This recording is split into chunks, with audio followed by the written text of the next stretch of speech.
성경에는 성도들을 축복하는 기도문이 크게 두 가지가 등장합니다. 구약에 하나가 있고 또 신약에 하나가 있습니다.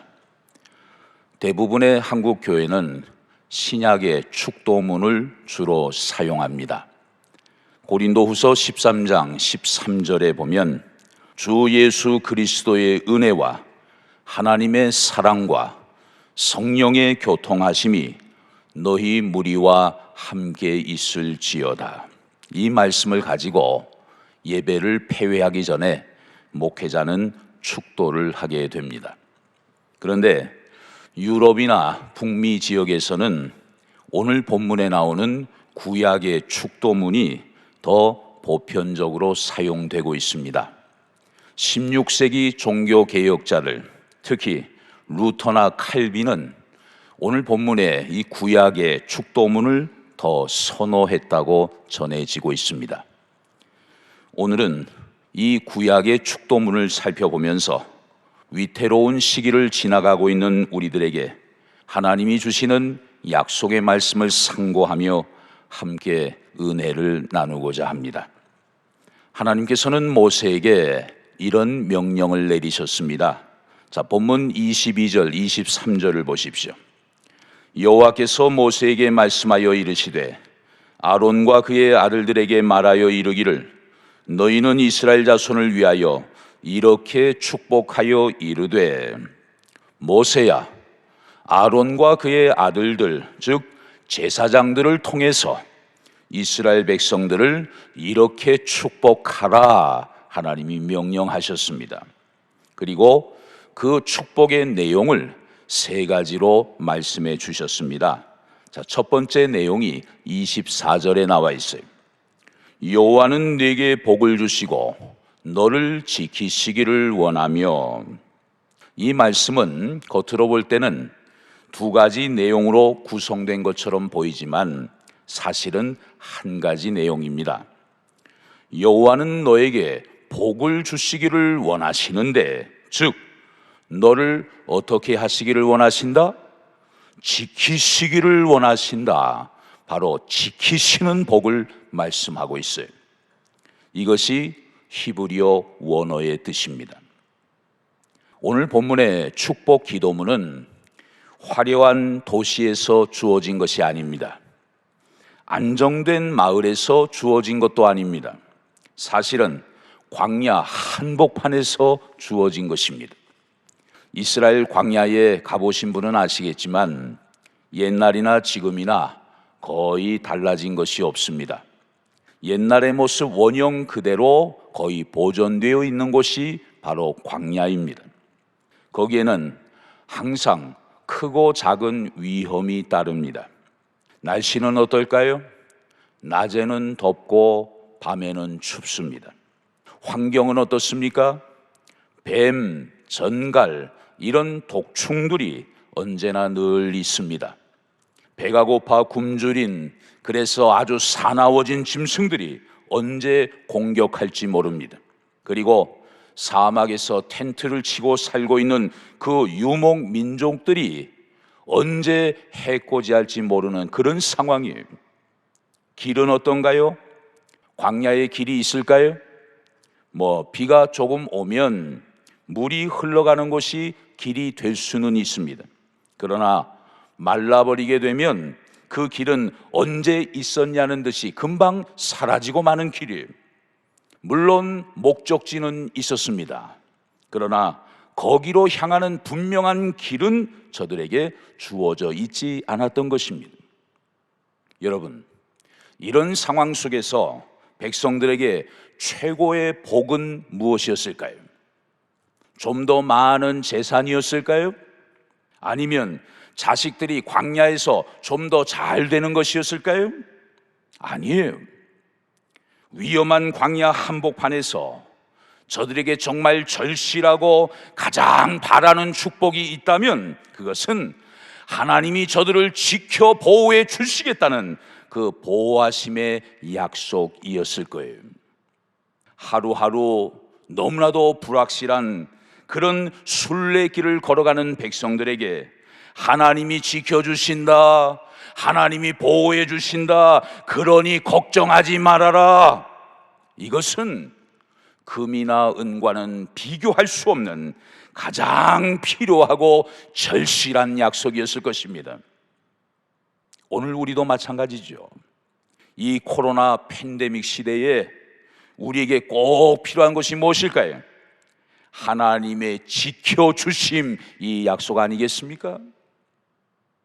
지킨다, 히브리어로 샤마르라는 단어를 썼습니다. 그 뜻은 울타리를 쳐서 사나운 짐승이나 혹은 적군이 함부로 접근할 수 없도록 안전하게 보호한다, 그런 뜻이에요. 여기서 나온 또 하나의 단어가 바로 파수꾼이라는 단어죠. 파수꾼은 뭐 하는 사람인가요?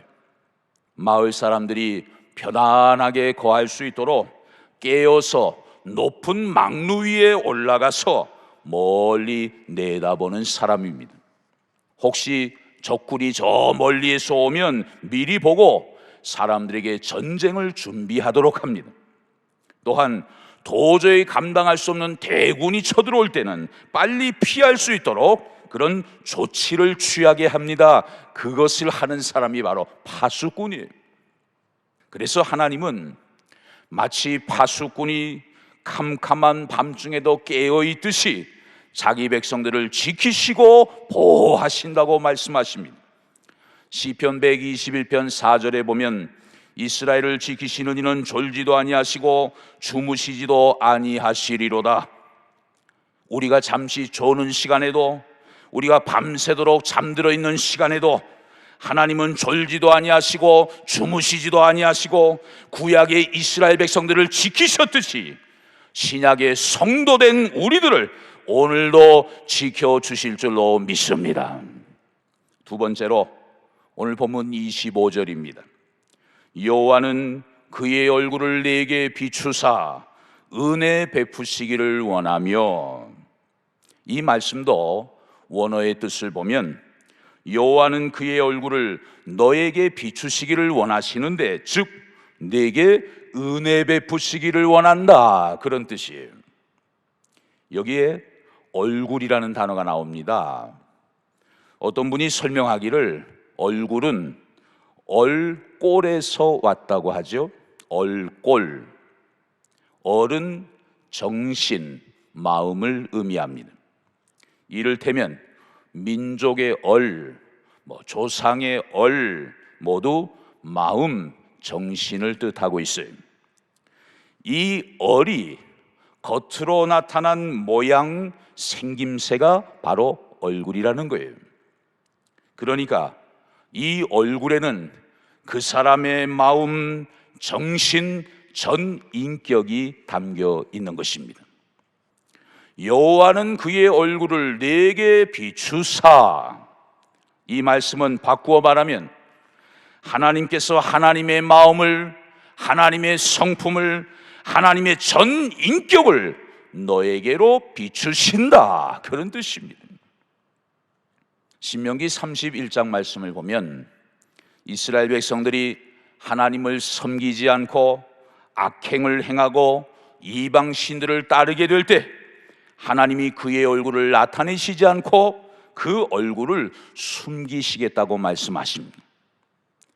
하나님이 얼굴을 가리우시고 숨기신다. 이것은 우리에게는 절망과 재앙과 죽음을 의미하는 거죠. 반면에 하나님의 얼굴이 우리에게 비춰진다. 이것은 우리에게는 생명과 구원과 소망이 찬란히 비춰지게 되는 것입니다. 그러므로 우리에게 좀 더 차원 높은 기도가 있다면 그것은 하나님의 얼굴을 구하는 기도예요. 하나님의 얼굴을 구하는 거예요. 솔로몬이 성전과 왕궁 건축을 다 마쳤을 때 밤에 하나님이 솔로몬에게 나타나셔서 이런 약속을 해 주셨습니다. 역대하 7장 13절 말씀을 보면 홍내가 하늘을 닫고 비를 내리지 아니하거나 홍 메뚜기들에게 토산을 먹게 하거나 혹 전염병이 내 백성 가운데에 유행하게 할 때에, 여기 보니까 눈에 확 들어오는 말씀이 있어요. 하반절에 보면 혹 전염병이 내 백성 가운데에 유행하게 할 때에, 이 문제를 해결하는 방법을 하나님은 그 다음 절에서 친히 알려주셨습니다. 역대하 7장 14절 말씀을 보면 내 이름으로 일컫는 내 백성이 그들의 악한 길에서 떠나 스스로 낮추고 기도하여 내 얼굴을 찾으면 내가 하늘에서 듣고 그들의 죄를 사하고 그들의 땅을 고칠지라, 그렇게 말씀하셨어요. 자, 해결책이 무엇입니까? 하나님의 백성들이 악한 길에서 떠나야 된다. 스스로 자신을 낮추고 기도해야 된다. 그리고 무엇을 찾으면? 하나님의 얼굴을 찾으면 하나님이 하늘에서 들으시고 백성들의 죄를 사하시며 그들의 땅을 고쳐주신다. 이 하나님의 약속의 말씀이에요. 이것이 여러분 오늘날 코로나 문제 해결의 열쇠가 아니겠습니까? 한번 따라하겠습니다. 하나님의 얼굴을 찾으라. 한 번 더, 하나님의 얼굴을 찾으라. 이것은 하나님의 마음과 하나님의 전 인격을 구하는 거예요. 죽음과 절망과 재앙 속에 있는 우리에게 생명과 구원과 소망이 우리에게 활짝 비춰지기를 하나님 앞에 간절히 간구하는 것입니다. 그러면 하나님이 우리에게 얼굴을 비추셔서 무엇을 하기를 원하실까요? 본문 25절 하반절에 보면 은혜 베푸시기를 원하며 그랬습니다. 여기서 은혜라는 말, 히브리어로 하난이라는 단어를 썼어요. 하난. 원래 뜻은 구부린다, 아랫사람에게 몸을 굽힌다, 그런 뜻입니다. 이것이 발전을 해서 긍휼히 여긴다, 자비를 베푼다, 그런 의미가 되었습니다. 그러니까 하나님께서 베푸시는 은혜는 택하신 자기 백성들에게 조건 없이 베풀어 주시는 하나님의 한량없는 사랑과 긍휼과 자비를 의미하는 거죠.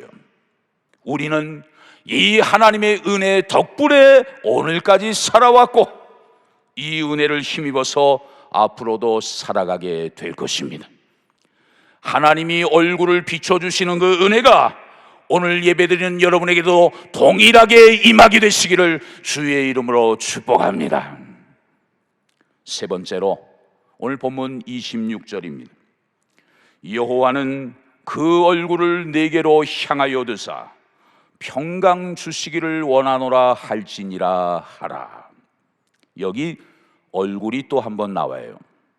하나님의 얼굴 얼마나 귀하고 중요합니까? 그런데 앞에 25절에서는 그냥 그의 얼굴을 내게 비추사 그렇게만 말씀했습니다. 그러나 26절의 말씀은 좀 더 발전된, 좀 더 강화된, 그리고 좀 더 깊어진 말씀임을 우리가 느낄 수가 있어요.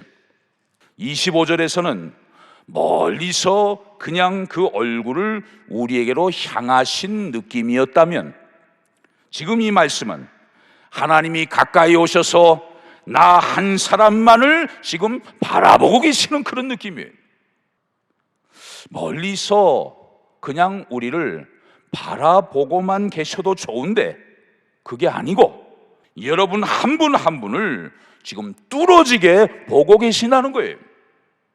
마치 지구상에서 사랑의 대상이 여러분 한 분밖에는 없는 것처럼 그 얼굴을 여러분에게로 향하여 드신다는 말씀입니다. 정말 영광스러운 임재, 짜릿한 은혜가 아니겠습니까? 이런 은혜 속에 있는 사람에게는 특별한 은혜가 주어집니다. 26절 하반절에 보면 이것을 평강이라고 말씀하고 있어요. 히브리어로 샬롬이죠. 샬롬. 이 샬롬은 바깥에서 말하는 소위 평화, 피스와는 차원이 다른 얘기예요. 그렇다면 성경이 말씀하는 진정한 샬롬은 무엇일까요? 그것은 절대적인 하나님의 임재와 하나님의 보호 속에서만 누릴 수 있는 평안을 말하고 있습니다. 하나님의 자녀들이 처해진 환경과 전혀 상관없이 느낄 수 있는 놀랍고도 신비로운 평안의 상태, 이것을 가리켜서 성경은 샬롬, 평안이라고 말하는 것입니다. 비유적으로 말한다면 지금 비바람이 막 몰아치고 사나운 파도가 절벽을 무섭게 때리고 있는 상황입니다. 그런데 그 절벽 꼭대기에 있는 독수리 둥지에서 새끼들이 그 어미 독수리의 날개 안에 지금 새근새근 잠을 자고 있어요. 지금 바깥은 난리입니다. 죽는다고 아우성입니다. 망한다고 울부짖고 있습니다. 그러나 그렇게 시끄럽고 불안하고 두려운 상황 속에서도 그 든든한 어미의 품 안에서 고요함과 평안함을 누리는 이 상태, 이것이 바로 성경이 말씀하는 샬롬, 평안이에요. 하나님은 이 험난한 세상을 살아가는 하나님의 자녀들에게 진정한 샬롬의 축복을 주시기를 원하십니다. 이것이 바로 우리 아버지의 마음이에요. 그래서 예레미야 29장 11절 말씀을 보면 여호와의 말씀이니라, 너희를 향한 나의 생각을 내가 아나니 평안이요 재앙이 아니니라, 너희에게 미래와 희망을 주는 것이니라 말씀하셨습니다. 여러분, 혹시 지금 굉장히 어려운 상황 가운데 계신 분들이 있습니까? 열심히 기도하는데도 아직 문제가 해결되지 않는 분들 계시지 않습니까? 그렇다면 여러분, 너무 걱정하지 마십시오. 왜? 우리를 향한 하나님의 생각은 바로 샬롬, 평안이기 때문이에요. 우리에게 희망찬 미래를 주시려는 것이 바로 하나님의 생각이기 때문입니다. 그러므로 지금 여러분은 하나님이 예비하신 궁극적인 평안, 샬롬으로 가는 길목에 있다는 사실을 믿으실 수 있기를 바랍니다. 여러분, 오늘도 제가 예배 마지막에 축도를 하겠습니다만, 축도는 언제나 예배 중간에 하는 법이 없어요. 축도는 언제 합니까? 예배 끝에 하게 됩니다. 예배의 끝은 다른 말로 말한다면 우리 삶의 시작이기도 합니다. 예배 후에 우리는 다시 치열한 삶의 현장으로 나아가야 될 사람들이에요. 그런데 이 세상은 어떤 세상입니까? 정말 광야와 같은 세상 아닙니까? 너무나도 불확실한 세상 아닙니까? 오늘 하루 동안에도 무슨 일이 일어날지 알 수 없는 그러한 미지의 시간, 미지의 세계로 우리는 다시 나아가야 하는 것입니다. 목적지는 있지만 길은 선명하게 보이지 않는 그런 답답한 세상을 우리가 또 살아가야 하는 것입니다. 바로 그 분기점에서 하나님은 주의 종들을 통해 이 축복의 기도를 성도들에게 선물로 주시는 것이죠. 이 축복 없이, 이 지켜주심의 보장 없이, 하나님이 얼굴을 우리에게 비춰주신다는 이 특별한 은혜 없이 어떻게 우리가 이 험악한 세상을 이기며 나갈 수가 있겠습니까? 하나님께서 여러분 한 사람 한 사람을 뚫어지게 바라보시면서 그 풍성한 사랑을 쏟아부어 주시는 진정한 샬롬, 이 평강 없이 어떻게 우리가 목적지까지 안전하게 도달할 수가 있겠습니까?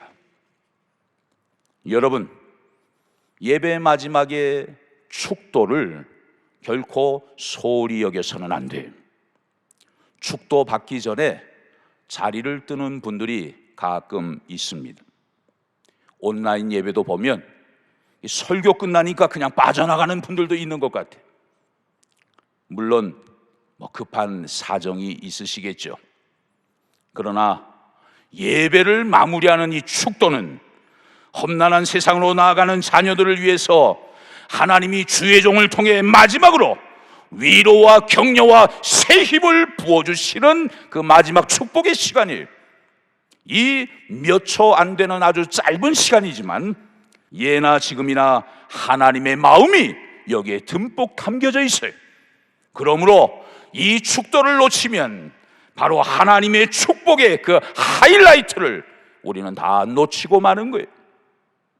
삶의 현장에서 절대적으로 필요한 하나님의 지켜주심과 은혜 주심과 평강 주시는 것을 예배의 마지막 축도를 통해 여러분 모두 꼭 받게 되시기를 주의 이름으로 축복합니다. 이제 말씀을 마치면서 부활하신 예수님이 하늘로 올라가실 때 어떤 모습으로 승천하셨는가를 잠시 살펴보려고 합니다. 누가복음 24장 50절 51절 말씀을 보면 예수께서 그들을 데리고 베다니 앞까지 나가사 손을 들어 그들에게 뭐 하시더니? 축복하시더니 축복하실 때에 그들을 떠나 하늘로 올려지셨다고 기록하고 있습니다. 예수님이 마지막에 어떤 모습으로 승천하셨습니까? 예수님은 지상 사역의 마지막을 제자들을 축복하심으로 마무리하셨어요. 여기서 우리는 대단히 중요한 메시지를 발견하게 됩니다. 예수님이 승천하신 모습 속에 굉장히 중요한 의미가 하나 담겨 있어요. 그것이 무엇일까요? 내 주변에 있는 사람들을 축복하며 살아라, 그런 메시지가 담겨 있어요. 예수님은 지상생의 마지막으로 축복하시는 모습을 보여주시면서 그 축복의 사역을 이제 우리가 삶 속에서 실천해 나아가기를 원하시는 것입니다. 다른 사람들을 더 이상 흉보지 말고, 다른 사람들을 더 이상 비난하지 말고, 더 이상 원망하지 말라는 거예요. 이제는 예수 그리스도의 이름으로 주변 사람들에게 축복의 말을 선포하며 살라는 거예요. 정말 남은 생애만이라도 세상 떠나는 그날까지 마음껏 서로를 축복하며 서로를 위해 축복의 기도를 드리며 살아가라는 것입니다. 사랑하는 성도 여러분, 코로나 팬데믹이 장기화되면서 지금 가정들마다 참 어려움이 많습니다. 또 현실적인 문제들로 인해서 내 속에 화가 많이 생기고, 또 가까이 있는 사람들에게 불평과 원망을 막 쏟아내기가 쉬워요. 그러다 보면 사랑의 관계들이 다 깨지게 되고 서로 간에 많은 상처를 받을 수도 있는 것이죠. 하나님은 아론과 그 아들들에게 이스라엘 백성들을 축복하라고 명령하시면서 축복의 기도를 가르쳐 주셨습니다. 예수님도 승천하시는 마지막 순간까지 제자들을 축복하시면서 지상 생애의 사역을 마무리하셨습니다. 이제 그 축복의 바톤은 오늘 우리에게 사명으로 넘겨졌어요. 이제는 우리가 하나님의 자녀답게, 예수님의 제자답게 만나는 모든 사람들을 축복하는 축복의 통로가 되어야 하는 것입니다. 코로나 위기 시대 속에서도 늘 축복의 언어로 사람들을 위로하고 격려하며, 또 축복하는 삶을 통해 불안과 염려 속에 쓰러져 있는 수많은 사람들을 다시 일으키면서 저들을 생명의 길로, 축복의 길로 인도하며 나아가는 이 시대에 하나님이 기뻐하시는 참으로 복된 하나님의 사람들, 저와 여러분들이 다 되시기를 주의 이름으로 축원합니다.